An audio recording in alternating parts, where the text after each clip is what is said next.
Kroz misli mu odjednom prostruja kristalno jasan prizor, u kojem njegova nana skida mahramu sa glave, dok je gledaju njene kćeri, sinovi, njihova djeca, u krcatoj kući za vrijeme Ramazanskog Bajrama.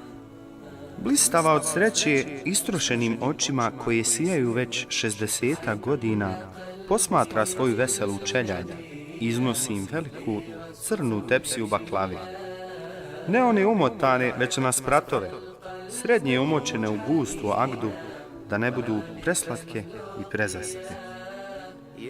I dok sunce koje tek uzima zamajac da krene ka svome zenitu, probija zlatnim zrakama mustre na stori u naninoj kući, ona se saginje da spusti kahva.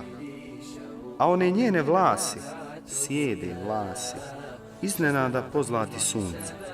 I čovjek poželi da unutarnji mir koji osjeća u tim trenucima nikada ne prođe. Zaista nisu te vlasi samo tako sjede. Bilo bi odveć pregrubo tako nešto reći za kosu njegove nane. Još od kad se rodila, njene noge gazile su zemljani pod kući u kojoj je živjela. Njena leđa prenosila su nebrojana vremena. Na kosi vuklo se vreme života, nemilosrdno, ne pitajući tu kosu hoće li podnijeti udarce koji bi je uzdrmali do temelja ili tjemelja, kako hoćete. Nakon što je napravila kuću sa svojim mužem, dedom, izrodila 3 kćeri i 2 sina. I dalje im u njoj sipa finđane, samo sada je to mnogo rjeđe.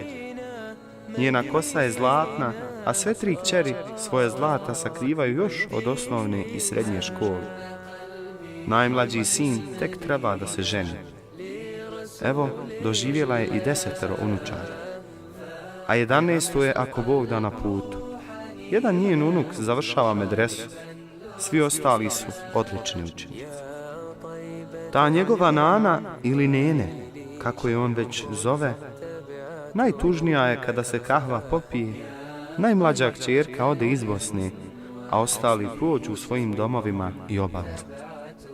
Ona tad ostaje sama, jer mako da dođe, to neće zamijeniti ona lica zbog kojih se njena kosa pozlatila.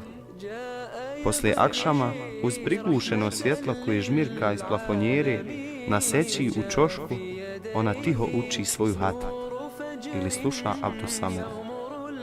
Sjede vlasi ove žene podsjećaju ga na hadis poslanika sallallahu alejhi ve sellem, u kojem je rekao da će svakom muslimanu koji osjedi u islamu sjede vlasti biti nur na sudnjem danu.